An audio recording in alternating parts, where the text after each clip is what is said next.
Hello and welcome to the sailing adventures of Scamper.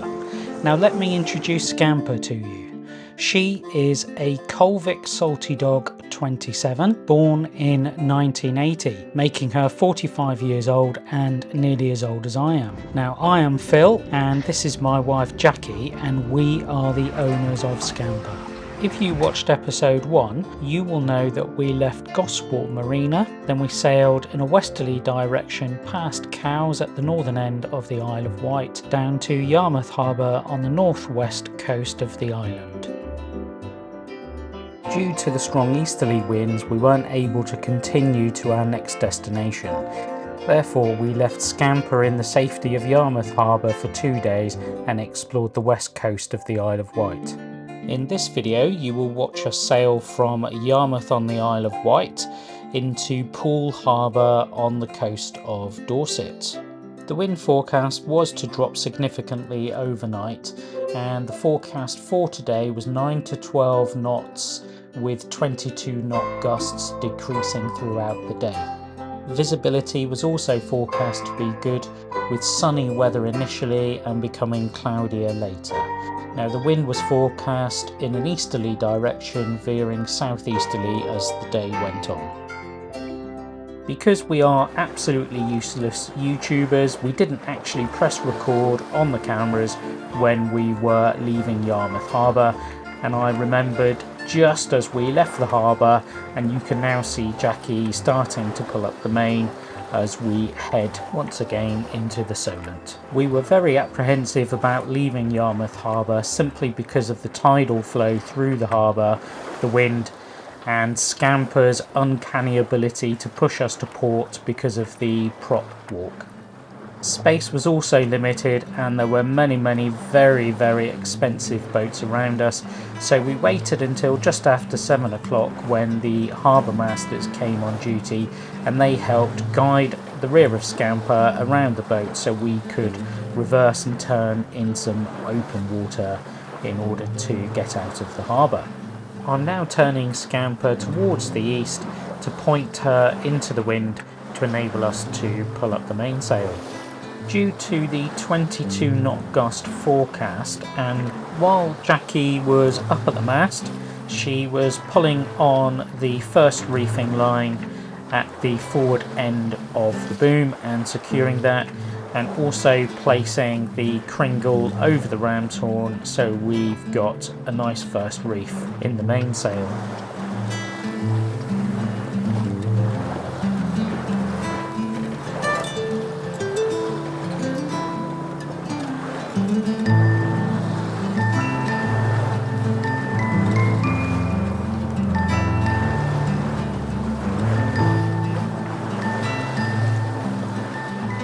Jackie now has control of the tiller while I finish off pulling up the main and then adding some tension into the sail.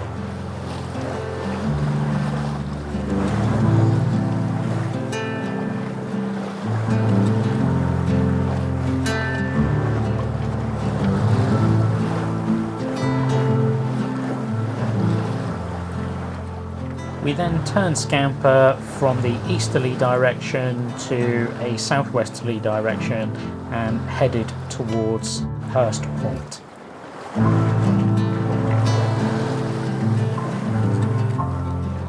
As we approached the mainland coast, the wind did change direction quite quickly from the east to a more northerly direction, which meant we could let out the main for more of a downwind sail.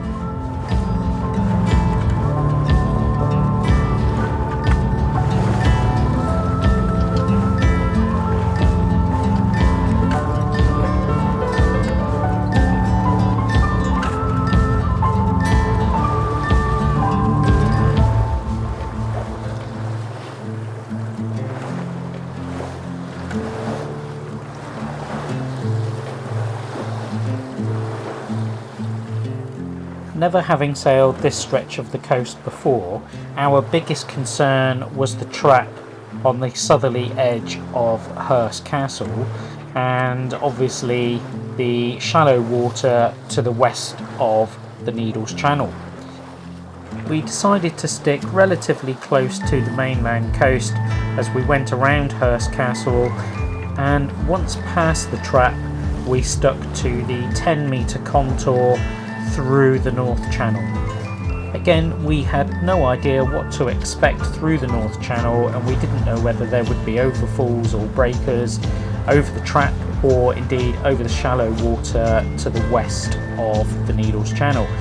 As it turned out, it was a little bit lumpier than we experienced before going around the trap, but having said that, it was nothing scary or to be concerned about.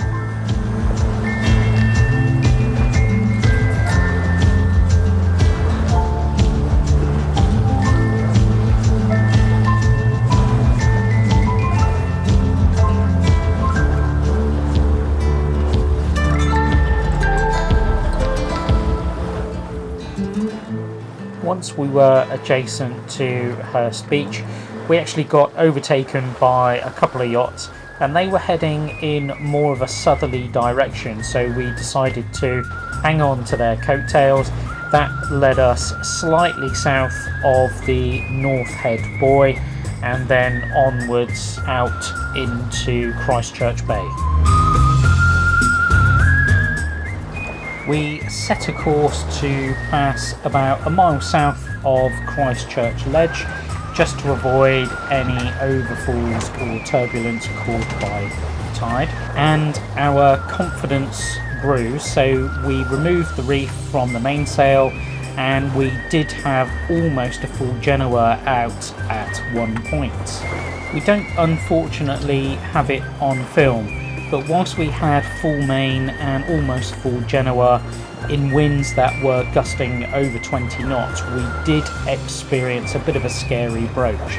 So shortly after that we got control and pulled in the Genoa.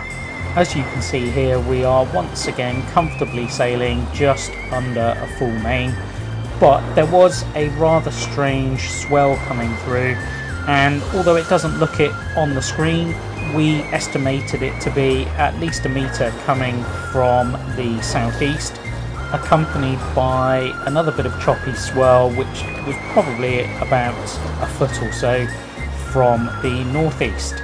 This meant that we were a bit wobbly at times, and Jackie described it as being in a washing machine on occasions.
As we approached Poole Harbour, I was very aware of the East Loo Channel, but because we weren't particularly familiar with the area, we decided to give that a miss. And we headed for the Bar Buoy that you can see us passing now at the entrance to the Swash Channel. Our progress through the Swash Channel was initially delayed a little because we had to wait for one of the fast cat ferries to go in before us.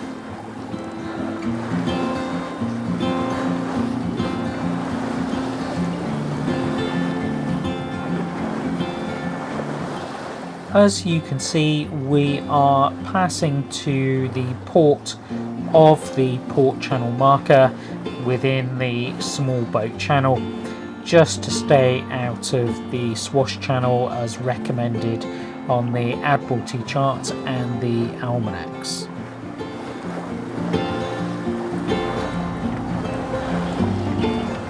At this point in the journey, you can see that we are just about to pass the port channel marker marked with the number 10, and we are just approaching South Haven Point on the left, and you can see the Haven Hotel on the right hand side, which marks the start point of Sandbanks.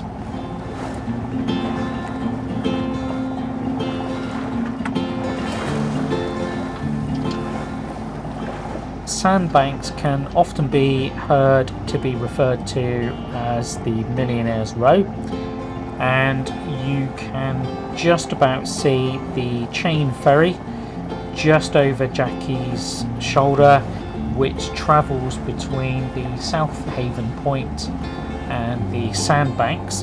And from time to time I've seen it reported in the yachting press that boats or yachts with keels will sometimes strike the chains behind the ferries, or even if they run into some sort of engine difficulty, get pinned against the ferry because of the fast flowing tides. At this time the tide going through the Narrows was almost slack, so it wasn't much of a difficulty to get into Poole Harbour itself.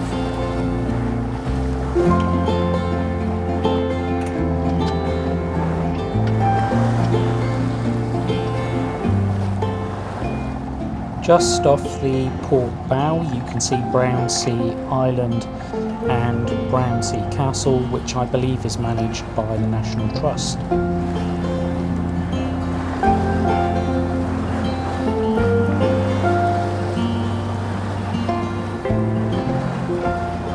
Jackie has already released the mainsail clutch and has made her way up onto the coach roof to enable her to pull down the mainsail. Although there was still quite some distance to go until Poole Quay Marina, we just wanted to make sure the sail was down so we could both concentrate on navigating into Poole Harbour. Last night we decided to give Poole Quay Boat Haven a call to see if they had some availability for a berth for tonight.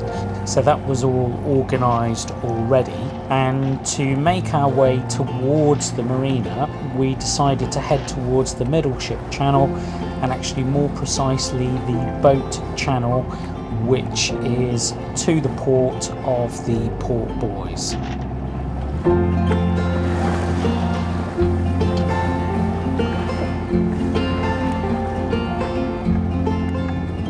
As you can see here, we are just passing to the port of the Port Boy labelled number 16 on the Admiralty charts.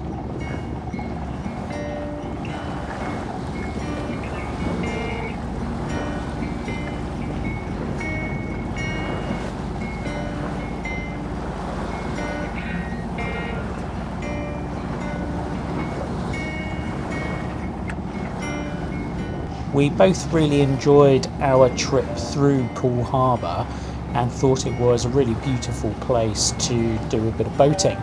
We were surprised by the number of racing dinghies that were sailing around, and actually at one point we really quite quickly got completely enveloped by a number of racing dinghies, as you'll see now.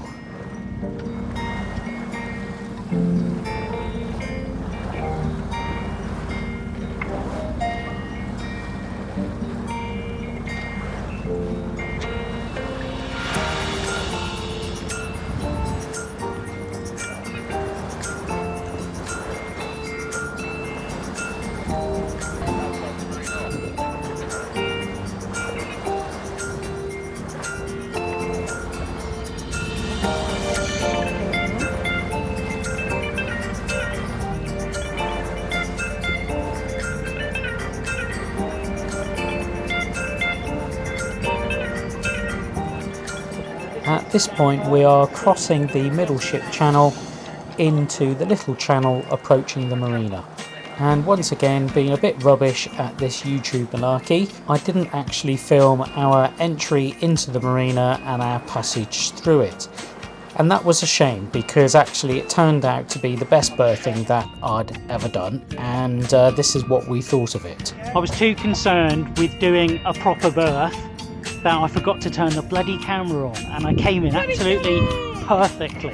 Didn't even need anyone to catch our lines, but it did help. It didn't hit anything. Yeah. And there's turn around for that huge sunseeker there. And there's a massive sunseeker behind us for us to go out tomorrow. That will be interesting. I hope you've enjoyed watching our journey to Poole Harbour. Please like the video, subscribe to the channel, and then you won't miss tomorrow's journey when we discover the absolutely stunning Jurassic Coast on the way to Portland Harbour.